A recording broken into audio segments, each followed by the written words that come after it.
Di dua ayat terakhir dari surat Al-Kahfi, kita dianjurkan untuk membaca surat Al-Kahfi tiap hari Jumat atau malam Jumat. Dan kita dianjurkan khusus untuk menghafal akhir penutup surat Al-Kahfi. Kata Allah di dua ayat terakhir, Qul Lau kana al-bahru midadan li kalimati Rabbi lanafida al-bahr qabla an tanfadha kalimatu Rabbi walau ji'na bimithlihi madada. Banyak orang yang tidak mengenal Allah. Dia tahu dan faham dengan kemampuan atasan dia. Dia mengerti dan sadar dengan kekuatan bos dia. Sehingga dia benar-benar mengagungkan bosnya, mengagungkan tempat dia kerja. Tapi Allah tidak dia agungkan. Dia remehkan Allah Azza wa Jalla. Allah mengatakan, katakan Muhammad, andai kata lautan itu tinta. Kita tahu 2/3 bumi ini lautan, air.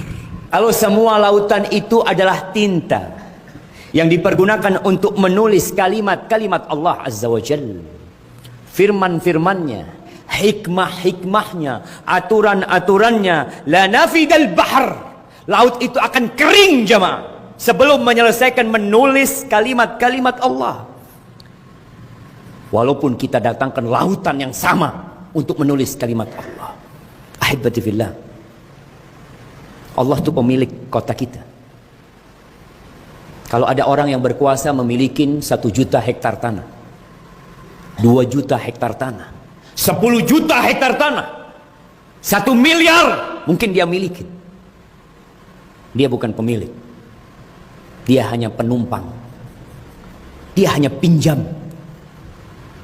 Karena kalau dia pemilik yang sebenarnya, dia akan tetap berada di tempat itu selama-lamanya. Tapi tidak. Dan kita melihat dengan mata kita, orang-orang yang banyak hartanya, yang kuat kekuasaannya, nggak ada. Hebatifillah, yang ada itu cuma makhluk dan Al-Khaliq. Engkau siapa? Engkau makhluk atau engkau pencipta? Lalu Allah katakan, Qul, katakan lagi Muhammad, kasih tahu tuh umat manusia, suruh mereka belajar. Qul innama ana basyarum mithlukum, katakan kepada mereka, aku ini sebenarnya manusia persis sama seperti kalian. Hanya yang membedakan, yuha ilayya, aku mendapatkan wahyu. Nabi kita Muhammad alaihissalam tidak pernah berucap dari hawa nafsunya. Tidak seperti manusia-manusia yang diagungkan, yang ditokohkan. Mereka berucap dari nafsunya dan mengikuti nafsunya. Tapi Nabi kita Muhammad alaihissalam memang sama seperti kita. Tapi yang membedakan, beliau mendapatkan wahyu. Beliau Rasulullah. Beliau mengatakan, Ana sayyidu waladi Adam wala fakhr. Aku adalah anak Adam yang paling mulia. Wala fakhr. Dan aku mengatakan itu bukan untuk kesombongan, agar orang faham dengan kedudukan Nabi alaihissalam. Memang beliau manusia biasa, tapi beliau manusia terindah yang mendapatkan wahyu dari Allah Azza wa Jalla. Yuha ilayya annama ilahukum ilahu wahid. Diwahyukan kepada aku bahwa sesembahan kalian cuma satu. Yang berhak untuk diibadahin cuma satu. Karena ada manusia yang menghambakan dirinya kepada batu, ada yang beranggapan Tuhan itu lebih dari satu. Lah, mereka main-main dengan pencipta. Allah itu satu, yang berhak disembah cuma satu.